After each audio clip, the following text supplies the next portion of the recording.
حضرت ابو الحسنہ بیان کرتے ہیں کہ حضرت علی رضی اللہ تعالی عنہ نے ایک شخص کو رمضان میں 5 تراویحوں میں 20 رکعت تراویح پڑھانے کا حکم دیا۔ ایک روایت میں ہے کہ حضرت علی رضی اللہ تعالی عنہ انہیں 20 رکعت تراویح اور 3 وتر پڑھایا کرتے تھے۔ حضرت علی رضی اللہ تعالی عنہ سے مروی ہے کہ انہوں نے ایک شخص کو حکم دیا کہ وہ رمضان المبارک میں مسلمانوں کو 20 رکعت تراویح پڑھائے اور یہ رکعت وتر کے علاوہ تھی۔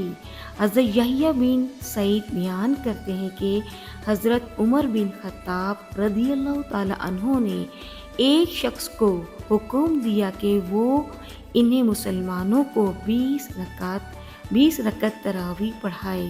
حضرت نافع بن عمر نے بیان کیا کہ حضرت ابن ابی ملیکہ ہمیں رمضان المبارک میں 20 رکعت تراویح پڑھایا کرتے تھے۔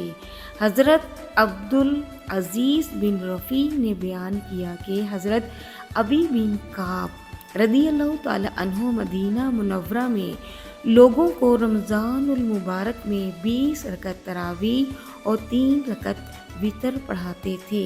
حضرت حارث سے مروی ہے کہ وہ لوگوں کو رمضان المبارک کی راتوں میں نماز تراویح میں 20 رکعتیں اور 3 وتر پڑھایا کرتے تھے اور رکوع سے پہلے دعائے قنوت پڑھتے تھے۔